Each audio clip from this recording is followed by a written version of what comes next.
Bună, dragii mei! Revin cu un nou videoclip care se numește Conștientizează-ți viața și care sunt sigură că vă va ajuta în frumoasa noastră călătorie în această lume. Oamenii trăiesc instinctiv. Poate știți sau nu știți acest lucru, însă oamenii nu duc, majoritatea oamenilor, probabil 99% din oameni, nu duc o viață conștientă. Aceștia și-au un serviciu pentru a supraviețui, de care în cea mai mare parte nu sunt mulțumiți.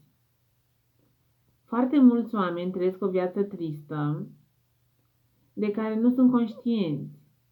Ajung apoi să fie frustrați, să se simtă neîmpliniți, iar rezultatul final al unei astfel de vieți este boala. Și apoi ne întrebăm, dar de ce n-am îmbolnăvit? Uite de asta. Oamenii nu își urmează propriile vise. Să trăiești, să muncești 20-25 de ani într-un loc care nu te face fericit. Este ca și când ai muri în fiecare zi, câte puțin. Când ești conștient de propriul tău vis, viața ia o întorsătură la 360 de grade. Când îți dai seama de menirea ta în lume, lucrurile se schimbă radical. Vei fi mult mai împlinit și vei trăi fiecare clipă la intensitate maximă. Nu toți suntem născuți să fim lideri, să schimbăm lumea, să fim oameni de afaceri, însă toți suntem născuți să fim oameni fericiți, iar acest lucru încerc eu, pe cât pot, să vă ajut, să devenim cu toții oameni fericiți și să trăim într-o lume mai bună, mai prosperă.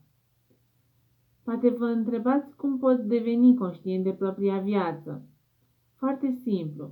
Vin eu și te întreb, care este pasiunea ta? Ce ți-ai dorit să faci când erai mic și ce făceai când erai mic? Conștientizarea vieții presupune să te cunoști mai bine pe tine însuți. Poate uneori e nevoie de un psiholog, de o persoană care să te ajute să faci acest lucru, să poți face acest pas. Alteori, doar de o persoană apropiată și poate chiar de mai multe ori doar de tine însuți. A te cunoaște pe tine înseamnă a ști la ce ești bun și la ce ești mai puțin bun. Tu îți cunoști punctele forte? Vin să te întreb. Dar punctele slabe ți le cunoști? Vreau să fiu un ghid pentru tine în dezvoltarea personală și profesională.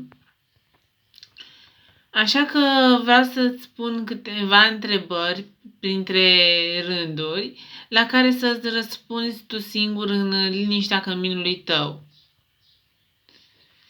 Astfel, îți recomand să iei o coară de hârtie și să scrii toate punctele forte și toate punctele slabe pe care le ai. Apoi, gândește-te cum poți să-ți îmbunătățești punctele slabe. Caută soluții pentru ele.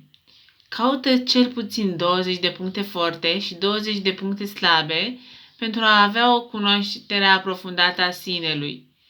Evită conflictele este un alt sfat pe care ți-l dau și care te ajută în conștientizarea propriei vieți.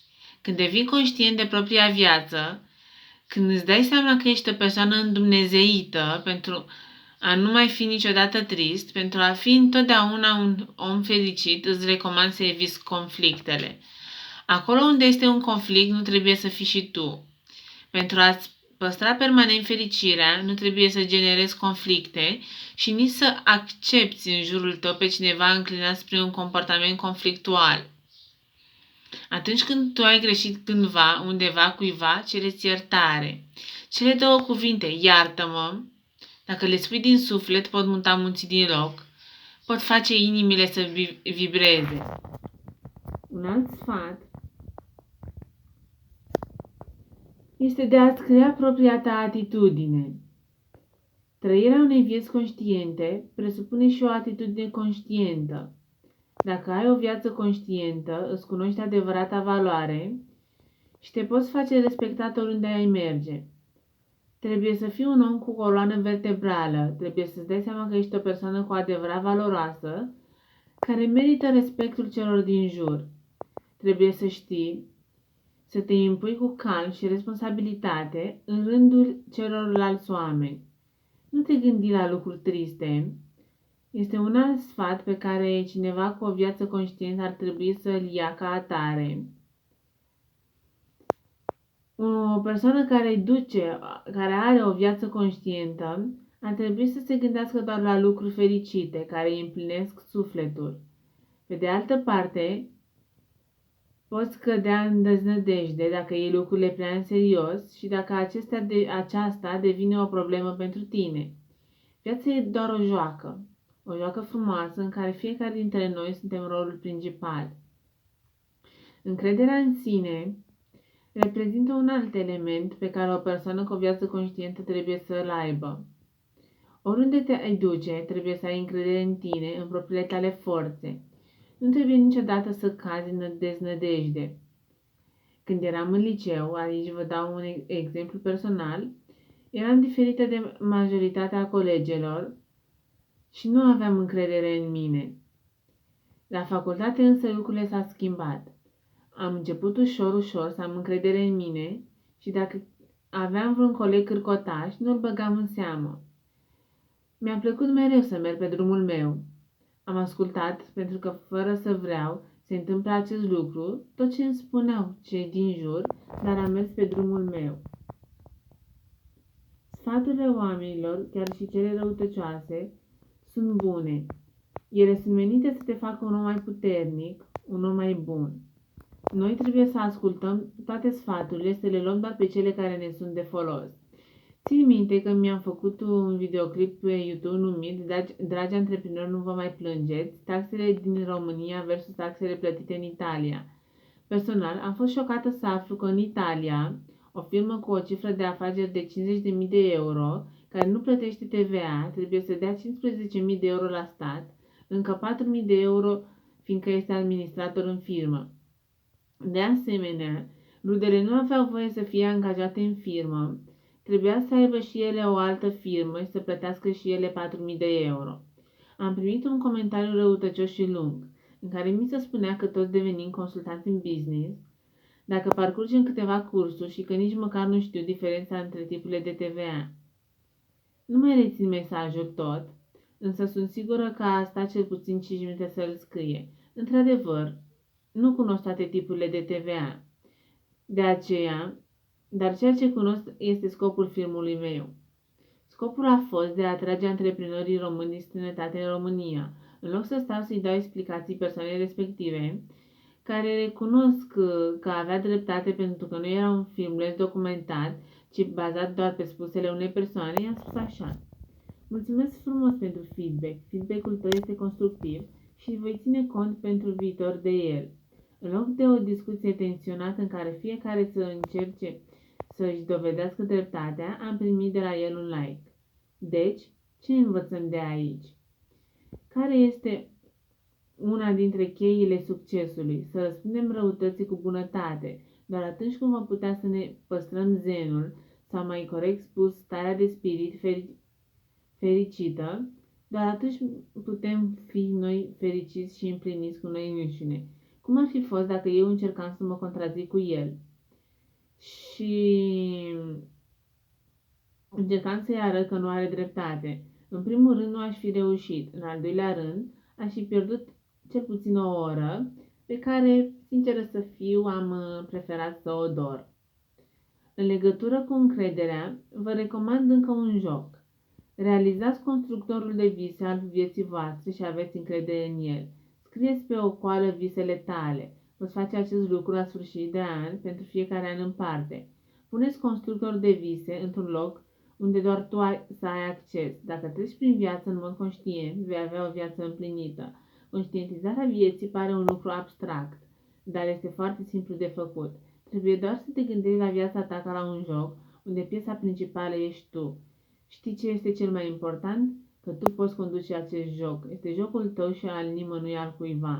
Dacă conștientizezi viața și tot ce îți oferă ea, este mult mai simplu să trăiești o viață împlinită și mai ales să nu te îmbolnăvești. Boala este rodul unei vieți trăite în mod inconștient, a unei vieți pline de stres. Dacă elimini stresul din viața ta, te vei trezi mereu plin de energie și plin de viață și vei avea un drum drept. Viața însăși este o magie frumoasă de care fiecare om ar trebui să se bucure. Fiecare om trebuie să fie fericit. Am citit tot mai mult despre ideea de lider. Am citit cărți ce te învață să fii lider, însă în timp mi-am dat seama că oamenii nu își doresc să fie lideri. Majoritatea oamenilor își doresc vieți simple, să aibă o familie și un job plătit decent.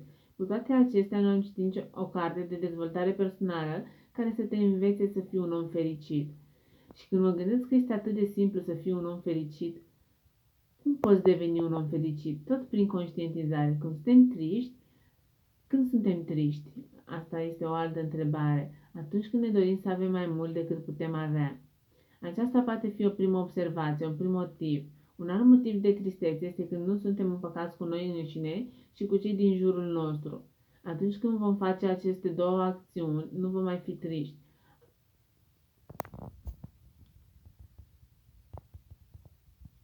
Știu că sună frumos să ai o viață conștientă, dar uneori este foarte greu. Uneori doar crezi că viața ta este conștientă, când de fapt trăiești într-o lume cu totul inconștientă. Să ai o viață conștientă înseamnă să faci totul cu pasiune în suflet, să fii cu adevărat pasionat de ceea ce faci, să iubești ce faci, așa cum am mai spus. O viață conștientă este o viață împlinită. Nu trebuie să ai vreo abilitate specială pentru acest lucru. Nu trebuie să fii născut cu vreo stea în frunte. Trebuie doar să devii conștient de propria ființă, de propria valoare și să elimini autosabotajul din viața ta.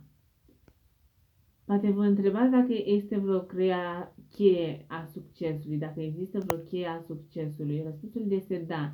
Cheia succesului este viața conștientă. Poate întrebați care este cheia succesului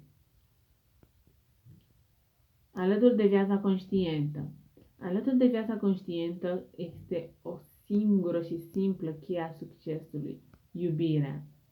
În primul rând trebuie să te iubești pe tine însuți, să te bucuri de fiecare zi de la Dumnezeu. În egală măsură trebuie să iubești pe cei din jurul tău, care sunt prieteni, rude, familie. Când reușești să faci aceste lucruri, viața ta va fi cu adevărat conștientă. Dacă reușești să își conștientizezi viața, îți vei conștientiza și menirea, dar dincolo de toate acestea mai există un element, acceptarea. Divinitatea are cu noi toți planuri mărețe. Din păcate, din lipsă de conștiință, unii nu reușesc să le atingă. Fiecare om vine pe acest pământ cu un scop și chiar dacă până la un moment dat i-au fost închise drumurile, acest lucru s-a datorat faptului că nu și-a conștientizat și a acceptat scopul. Scopul meu, de exemplu, este să ajut oamenii să devină mai buni, mai prosperi. Scopul meu este de a ajuta oamenii să se descopere pe ei înșiși, să se iubească mai mult, să aprecieze viața mai mult. Nu vreau să scriu zeci de cărți pentru a face din asta o laudă. Cred că oamenii au nevoie de o singură carte pentru a se putea dezvolta. Personal, oamenii au nevoie doar de un imbold.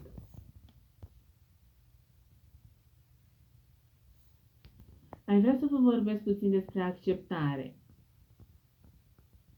Am o prietenă care toată viața ei a fost tristă din cauza faptului că a fost marginalizată de părinți. Fiind sora cea mare, a fost pusă să stea cu frații mai mici și nu a fost lăsată de părinți să-și termine studiile, având doar 10 clase. Toată viața ei a fost tristă și a fost supărată de gândul imposibilității de a avea o funcție. Recent m-am interesat și am arătat că poate să candideze la primăria din comună. Este o persoană extrem de cunoscută în comună și ar fi avut toate șansele să câștige. Mai mult, nu trebuia să ai multe clase pentru că s-a dorit a se impune număr de clase pentru primar, dar legea a aplicat ca fiind neconstituțională. Ce credeți? I-am spus că o pot ajuta cu drag în campanie, să fac campania electorală. Eu terminând științe politice, iar răspunsul ei a fost: nu-mi doresc să am de a face cu oameni. Am avut prea mult de a face cu oameni și sunt sătulă de ei. Am rămas șocată. Din prima clipă în care am cunoscut-o, mi-a spus că își dorește să aibă o funcție, că e tristă că nu a terminat școala și acum când toate barierele i-au căzut, să nu își dorească cu adevărat ceea ce, cel puțin eu am crezut, era visul ei. Nu mi-a venit să cred. O altă persoană m-a șocat poate și mai tare. Aceasta este o prietenă de-a mamei mele. Ea nu are casă, stă cu chirie, cu toți cei 3 copii ai ei, cu nora și nepoțica. Are 2 camere și un hol. Mi-a promis că dacă voi avea mulți bani, o să o ajut să-și cumpere o casă. Ce credeți? Mi-a spus că ea nu își dorește o casă, chiar gratis de-ar fi, pentru că este obișnuită să locuiască în casa unde stă acum. Aceste 2 exemple au fost o revelație pentru mine. Mi-am dat seama că unii oameni nu au anumite lucruri pentru că nu își doresc cu adevărat și caută scuze atunci când sunt puși în fața faptului împlinit. Deși oamenii se plâng adesea de anumite lucruri, atunci când li se oferă, ei nu le doresc cu adevărat.